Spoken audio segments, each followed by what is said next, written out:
Most people who practice Giuliani's 120 right-hand studies are missing the point. They're practicing picking patterns, and that's it. Just mechanical repetition, measure after measure, with zero musical intention. And if you play contemporary guitar and you've never touched these, that's not your fault. Nobody told you this is the best place to actually learn dynamics.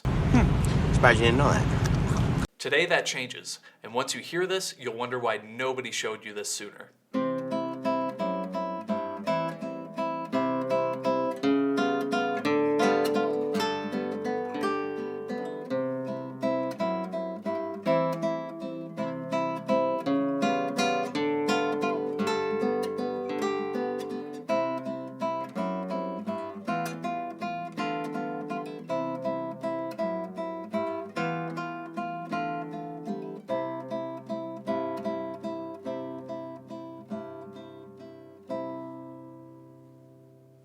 Hey everyone, I'm AJ Hansen with Level Up Your Guitar. Tab and sheet music for all 120 Giuliani etudes is in the description. Private lesson link is down there too. Let's get into it. And today we're going to fuse two ideas from two very different centuries. And as you start to hear what's possible here, what most people treat as a boring finger exercise becomes one of the most musical things a guitarist of any level can practice. First, who is Mauro Giuliani and why should you care? Giuliani was an Italian guitarist and composer. He wrote these 120 right-hand studies somewhere around 1815 to 1817, 200 years ago, and it's still being assigned today. That should tell you something. These etudes are foundational for right-hand technique in classical guitar, and any finger-picking style. Every study uses the same two chords, C major in the first measure, and G dominant 7 in the second. Over and over, 120 different picking patterns. That structure is not an accident. Giuliani knew exactly what he was doing. C major and G7. That's the 1 chord and the 5 chord. Tonic and dominant, home and tension. Most students just stare at their fingers and play through it. Ask me how I know. Today we're going to actually listen and give these etudes more purpose. Let's talk about Schenker. And no, not the Schenker brothers from the Scorpions. This is where it gets interesting. My music theory professor in college introduced me to a man named Heinrich Schenker, an Austrian music theorist born in 1868. He wasn't a classical guitarist. He spent his whole career in analysis, not performance. And honestly, when I first learned about him, I thought this was purely academic. I'm like, interesting stuff for a classroom, not sure what I'm supposed to do with this on a guitar. Then one day I was playing through these studies, just running patterns like everyone does, and it clicked. Schenker had this idea I've never forgotten. Consonance lives in the shade, dissonance lives in the light. Here's what that means. Consonant harmony. Those are your major chords, minor chords, stable sounds. These are moments of rest. Arrival, home, they live in the shade, which is quiet, warm, and settled. Dissonant harmony, these are your dominant chords, diminished, augmented, anything with tension. These are the moments of pull. Unresolved energy, they live in the light, louder, brighter, and more urgent. And here's the deeper reason why. Dissonance is what creates forward motion in music. It's doing the work. It's the thing that pulls the listener from one moment to the next. If you play your consonant chords and your dissonant chords at the same volume and color, the listener has no idea which one matters more. You've flattened the story. The music stops going anywhere, and your audience, who is looking to be entertained, is now either asleep or doom scrolling on their phones. The tension needs to be heard. That's its whole job. Now, if your theory isn't super solid, don't worry about it. Here's a practical cheat code. Open up your sheet music. Hopefully it has some standard notation and it's correct. I'm looking at the Guitar Pro tabs out there. Scan the page and look for accidentals, sharps, flats, even natural signs. Anything that doesn't belong to the home key. Those are almost always your dissonances. Those are your in the light moments. Circle those. Write that down. That's where you lean in. You don't need to know why they're dissonant just yet. You just need to know that they are. Now here's the thing. Once you start hearing this principle, you can't unhear it. It shows up everywhere. Think about Rooster by Alice in Chains.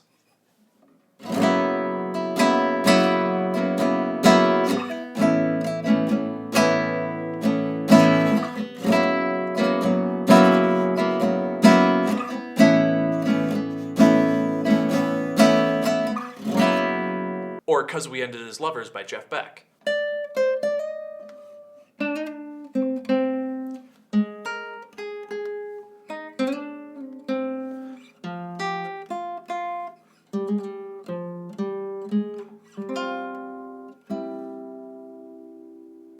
Dust in the Wind by Kansas.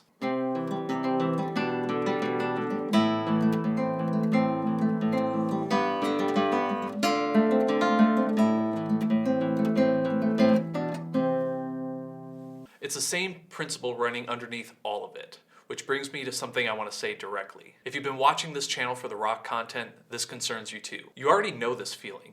You've heard it in every song you love. You've probably even played it without realizing it. What Schenker did was give it a name. And this is all music theory really is giving names to sounds that already exist and things you've already been feeling without knowing it. And what Giuliani did 200 years ago was build a perfect practice machine around it. Now let's look back at what he handed us. We've got C major, Consonance, put it in the shade. And then this strange G dominant 7 voicing. Dissonance, put that in the light. Every single one of these 120 studies is running the same harmonic engine underneath the picking pattern. And again, most people just play through it like it isn't there. How dare you! And before we get to the how, let me give you a complete picture of what dynamics actually are. Most people think dynamics just means loud and soft. And that is part of it, but it's bigger than that. I want you to imagine a 3D box, like a graph with 3 axes. The vertical line, your y-axis, is the volume.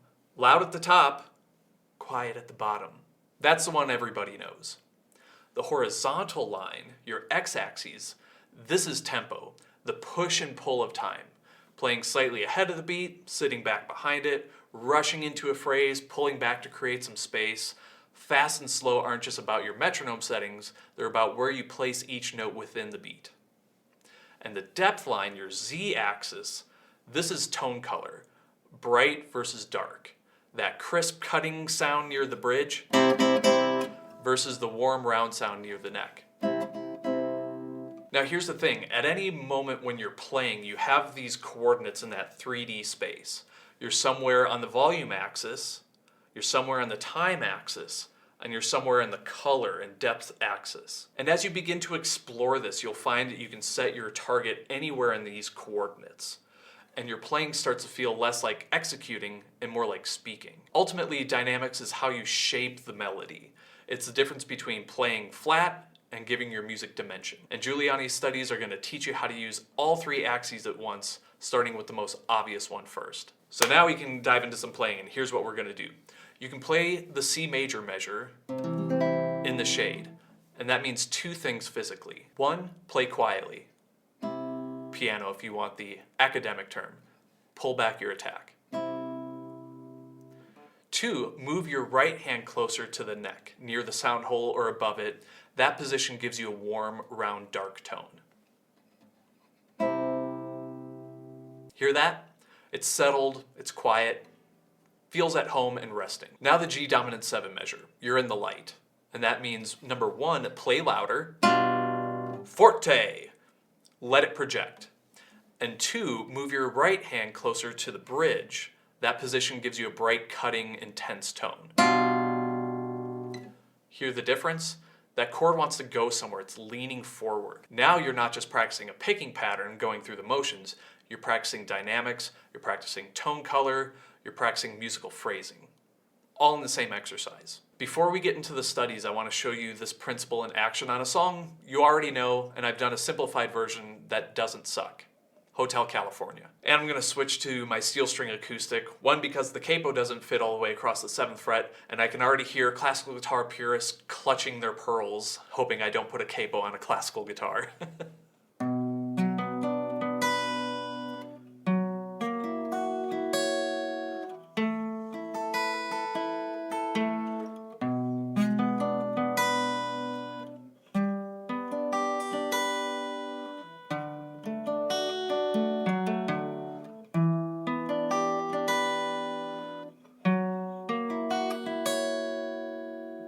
Obviously, that's Hotel California.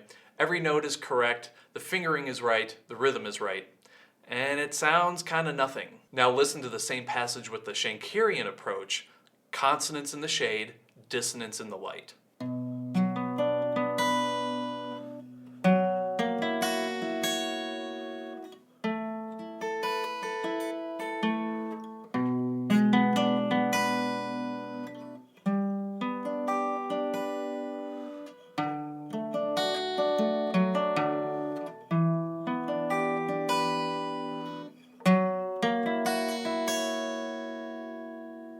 Hear the difference there? And notice which one you'd rather listen to. One is flat, just playing the notes, getting through the progression. The other comes to life. Think about it this way. A straight line versus a jagged line, which one is more visually interesting? Or the plains of the Midwest versus the Rocky Mountains. Same country, completely different experience, but both beautiful. And maybe a little morbid, but think about a heartbeat monitor. If you're flatlining, Stitch.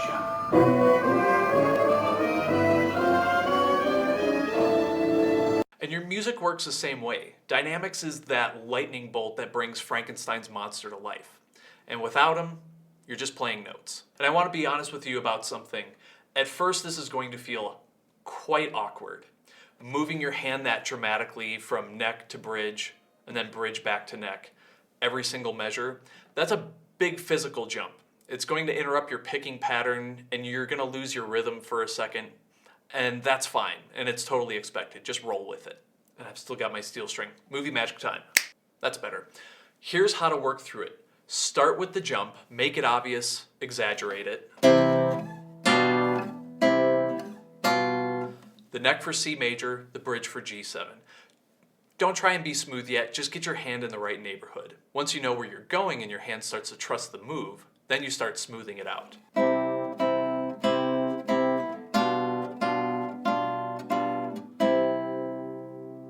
You begin moving your hand as you approach the chord change, not after it. You can anticipate the shift, and that's when it stops being an exercise and starts being musicianship. And once you've got the extreme jumps down, this becomes your sandbox. Play around in it, make different castles every time.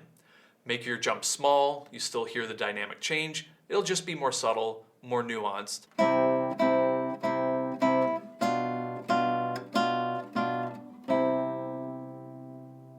Make your transition smooth across big jumps or choppy across small ones.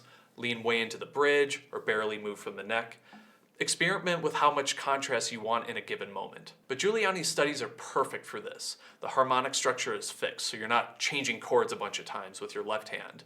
The only variable is your right hand. So when I tell a student C major is quiet and warm and G7 is loud and bright, they can actually focus on that. Their left hand isn't a problem. They can put all of their attention into what their right hand is doing and what it's producing. You're training your ear to hear consonance and dissonance at the same time you're training your hand how to respond to it. And again, that's not an exercise anymore, that's musical thinking. And once it clicks, you'll start hearing other songs differently too. So let's put this into practice. I want to walk you through 4 studies that show this principle working at different levels of complexity.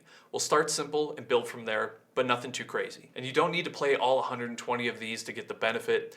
You need to play the right ones with the right intention. These 4 will be a good on-ramp into doing that. And the first one is the most basic one, so let's start there. So we've got our C major chord set up, and the thumb is going to play a moving bass line on the A, D, and G strings, and then back to the A string. While the index and middle just repeat quarter notes of the B and E strings. And you put that together.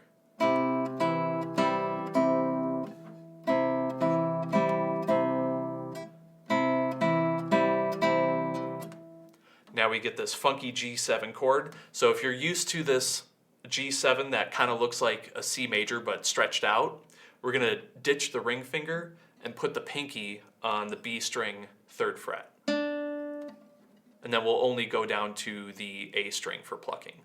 It's got the exact same picking pattern. The A string, D string, G string back to A.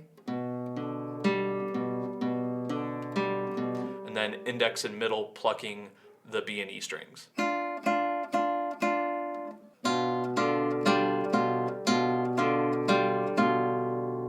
So altogether it becomes this.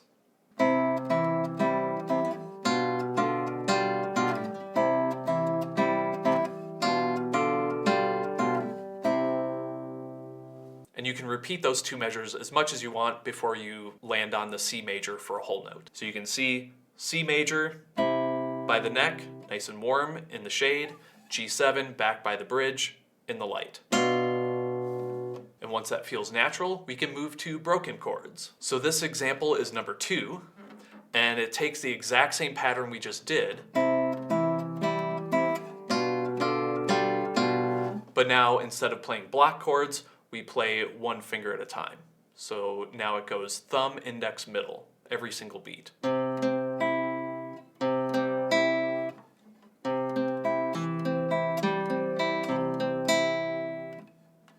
then same for G7.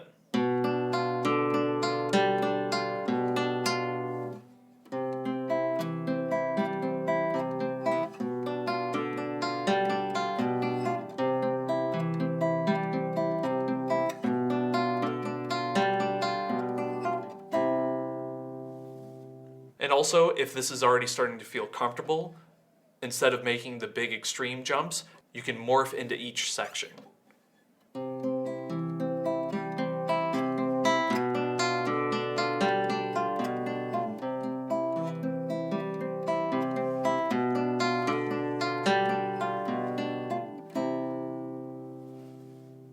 Now we get into study number 7. This is the first study where the ring finger plays a real role. Most beginners avoid using the ring finger. It's weaker, it's less coordinated, and it usually gets recruited last. This study forces you to use it in a controlled setting, which is exactly why it belongs right here. So we've got our same C major chord, but now we're going to pluck the A, G, and E strings with thumb, index, and ring. And then in B2, we're going to pluck the D, G, and B strings with thumb, index, and middle.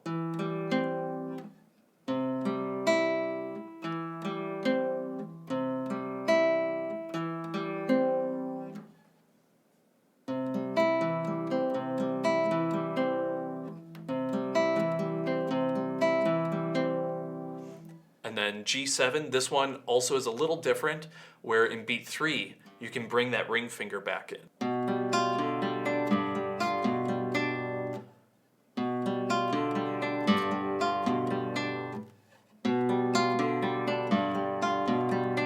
And then you can play it all together. This time I'll make less extreme dynamic shifts.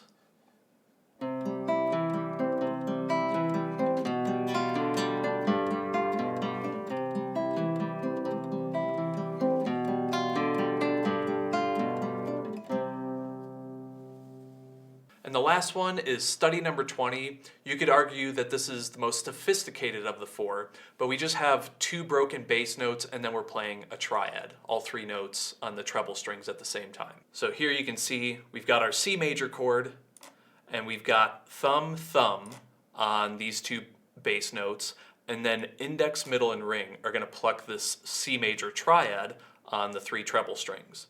And we just follow that every single time. So we've got these 8th note triplets, 1, 2, 3, 1, 2, 3, 1, 2, 3, 1, 2, 3. And then the same for G7, but no ring finger this time. So we go back to the way we originally played the G7. So let me demonstrate the C major. I got 2 thumb notes on the A and D strings, and then index, middle, and ring are going to pluck the G, B, and E strings.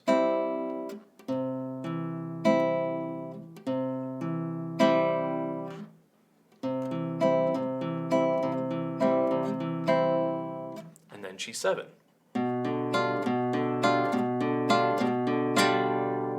And this one with my right hand, I'm just going to keep moving and creeping along the strings the entire time.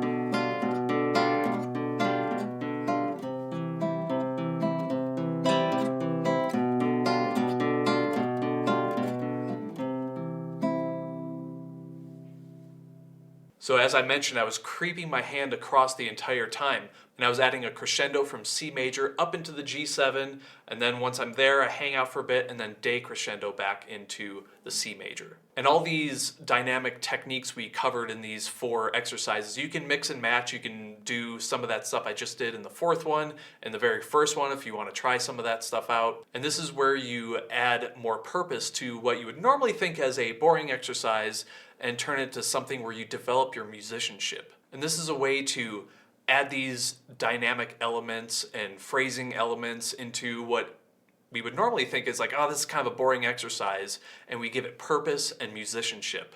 And you can do it in just 2 measures. And give special thanks to Mauro Giuliani for building this for us 200 years ago. And there you have it. Giuliani's 120 right hand studies the way they were always meant to be played. Consonance in the shade, dissonance in the light.